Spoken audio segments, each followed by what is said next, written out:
The long-awaited Hydro Archon Furina is coming out in 4.2, and just like you guys, I'm insanely excited for this character. And I was even going to do a build guide on what you should be doing for this character, but I didn't do that because, well, there's a couple of complications right now with this character. Then those accountable will not escape the judgment of the God of justice. Things could change, the dream could change, things could be different. Yeah, she's got 3 huge things that I think you should really know about, and it has to do with her elemental skill and elemental burst. Now we're gonna touch on those real quick, and let me know if you can figure out what the 3 big things are as we do that. Now, Furina's gonna be a mostly off-field character, especially at Constellation 0. Constellation 2, that can change. You can use her as sort of a driver on field. She'll get Hydro, Imbue for her normal and charged attacks. We're not touching on that though right now.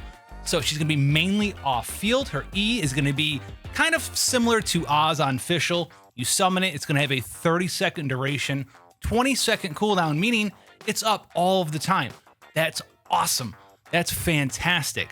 However, it does mean you're gonna be off the field basically always. You're always gonna be off the field, and your elemental burst does have a very nice 18-second cooldown, 18-second duration with 70 energy charge. And this is going to be the first thing that is kind of bad here for us, is our energy recharge for this character is going to be very similar to something like Galen, but kind of even worse. And this is because, yes, we are going to be generating particles with Furina, but she's almost entirely always going to be off field. You use your E, you use your burst. Maybe you are on field to use your charge attack to swap your elemental skill between its healing mode and damage mode. A lot of the times you're going to just leave it on damage mode though. And so it's going to be generating particles. Yes, your team's going to be generating particles, sure, but your Furina's always going to be off the field. And if you played Genshin for a little bit of time, you know probably by now that you actually get reduced energy to your elemental burst. When someone else picks up a particle, you don't get the full amount unless you're the one actually picking it up. So since she's nearly entirely off field, there are some circumstances where you're gonna need to have her at absolutely insane energy recharge. I've seen somewhere up to like 230, 240% in these awful scenarios, which really sort of cuts down on how much crit damage, crit chance, health percent you can build on your Furina. Now, where do people get these giant energy recharge numbers, and why can it be such a bad thing? There is going to be a silver lining of sorts here, and this is because when people are talking about you need 230, 240 plus energy recharge on your Furina for her to be able to do what it is she needs to do, this is in situations like Spiral Abyss 11, Spiral Abyss 12, where there's just one enemy. There's no little adds that you can hit, because remember, when you defeat enemies, when enemies' HPs are brought below certain thresholds, they drop additional orbs, they drop additional particles for you to generate off of. When you're fighting just one big boss in the Spiral Abyss though, and there's no little adds for you to defeat, you're not getting that bonus energy. You're only getting the energy off of the energy particles your characters create off of their skills and how they absorb them, whether they're frontline or backline. So these are scenarios where you can run into issues where you need that giant energy recharge, where you're gonna want to have an energy recharge main stat sands instead of an HP percent sands. You're gonna wanna have maybe an energy recharge weapon instead of her signature weapon in these extreme scenarios. And so that's part of it as well. Another part of it is you're only going to need to have that super high energy recharge on your Furina if you don't have anyone else using these energy regeneration weapons like Sacrificial Sword Xing Cho. That's going to help you reduce the energy requirements of your Furina, because you're going to be generating additional hydro particles. Even though she's going to be in the back line, that's going to help you generate additional energy particles. This is not factored in if you're using like a taser team with Furina and someone like Fischl as well, because if you have Fischl in your party, where is she? Hello? Double Electro Resonance. If you're using that, you're going to be able to bring that energy recharge necessity on your Furina down as well. So if you do see some of these theory crafting things where like you need 280 energy recharge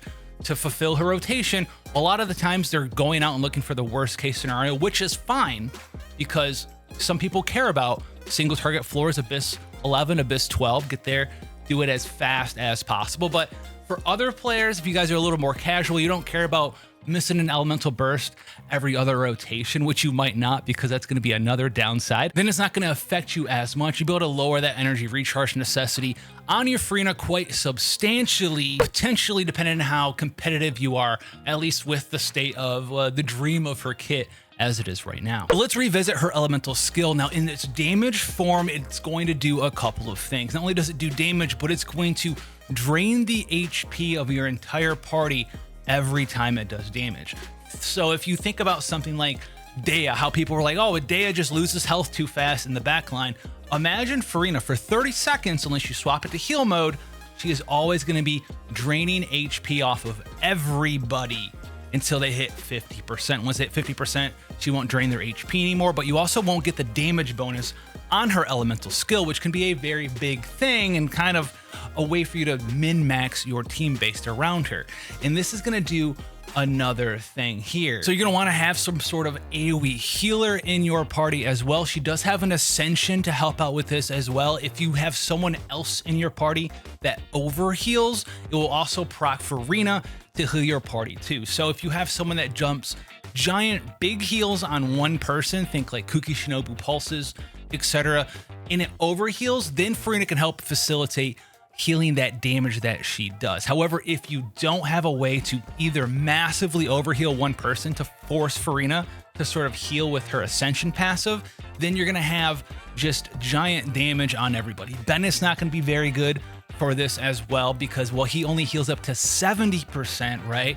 So he can't ever overheal somebody, which means he can never proc her Ascension passive to heal the whole party. And Bennett also only heals your active character, meaning that Furina is going to continuously drain the other 3 non-active members of your party HP down to 50% as well. You can swap them in and out if you have some sort of crazy quick swap team where Bennett will proc heal them up and then they'll take damage again, but you're gonna have to be constantly swapping between everybody, and even then, depending on your latency, it might not work that well for you. So you're gonna wanna find a way to AoE heal multiple people in your party so you can fully get that damage bonus that you can get from your Furina's elemental skill. And this sort of plays a little bit into the third downside for Furina, which is the Fontaine HP gain, HP drain, and give you a bonus effect for it mechanic. Now, her elemental burst is going to give your entire team a damage bonus based on the amount of times that everyone's HP has been lowered or has been increased. Basically, every time this happens for everyone in your party,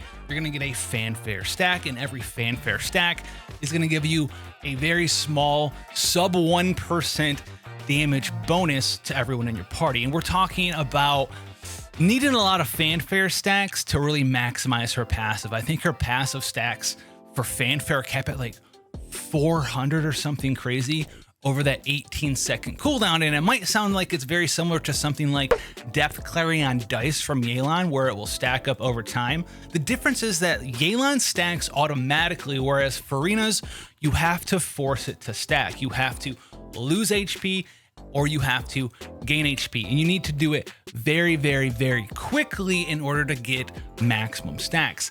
For the most part, a lot of players probably won't be able to get above 100 to maybe 200 stacks if they really try. And this is why if you go and look at the C6 for Furina, her C6 gives her 150 stacks for free off of this thing for her elemental burst for fanfare stacks, which reminds me a lot of, I don't know, Eula's Constellation 6, because they made the cap some unbelievably high number that you'd never hit without Constellation 6. So this is going to be another downside as well, in my opinion, because getting to 200, 100, and 150 stacks honestly doesn't give you a ton of damage bonus when you're looking at how much damage bonus you get per stack.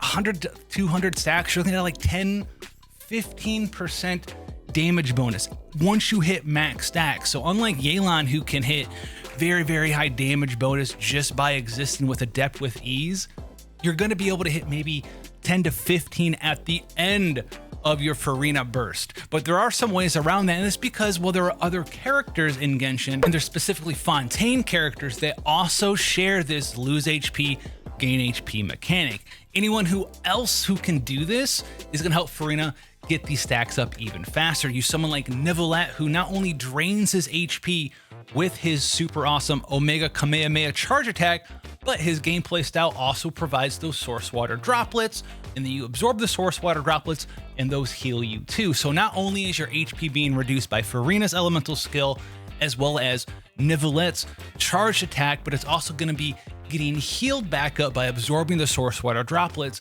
having multiple characters that can consume as well as increase HP for themselves or other party members is going to be a big thing for Furina to sort of maximize her elemental burst as it is now. It still is pretty good. Her kit is pretty great. Don't really fall for the giant ER trap. If you're trying to min-max Abyss 11, Abyss 12 with certain teams where she's the only Hydro character, you have no Favonius weapons, you're not using Fischl, then yeah, you're gonna need a ton of energy recharge for the elemental skill as well as the elemental burst stuff. That stuff's more of something for you to take notice and really plan accordingly with what your favorite characters to play in Genshin are right now. If she works well with those, maybe she's going to make some other characters that you were using before even better. For instance, you know what? We love to use Noel on this channel. And you know what? Hey, she drains my entire team's HP really quickly. How do I get it all back? Well, with C6 Noel in our build, we're going to be able to constantly heal everyone with Breastplate Sweeping Time combination thanks to Constellation 1 and heal everyone in our party as she drains everyone's health. And while that might not be the quickest way to stack up Furina's elemental burst stacks, it's going to help because she's going to be draining and we're going to be healing constantly. She's going to be doing off-field damage with the elemental skill, and then Noel's going to be able to heal that back up and also be on field and gain a ton more bonus damage from this sort of up-down HP thing. So there's gonna be a lot of cool characters you can play around with. You're gonna be able to mess around with Bloom teams, Hyper Bloom teams, because remember, when you activate Bloom, you're gonna damage your active character, which is gonna count for her stacks on her burst as well. So think of all these different ways where you can lose your HP or increase your HP and mess around with these different characters as well. Soon we'll have the guide out on how to build her. I think there's gonna be a pretty easy standout set for Constellation 0. Because I mean, like, look at this thing. Constellation 0, you're going to be off the field all of the time. Elemental skill damage increase, elemental skill damage increase, and then 25% more elemental skill damage increase. Yes, it clears after 2 seconds of taking the field.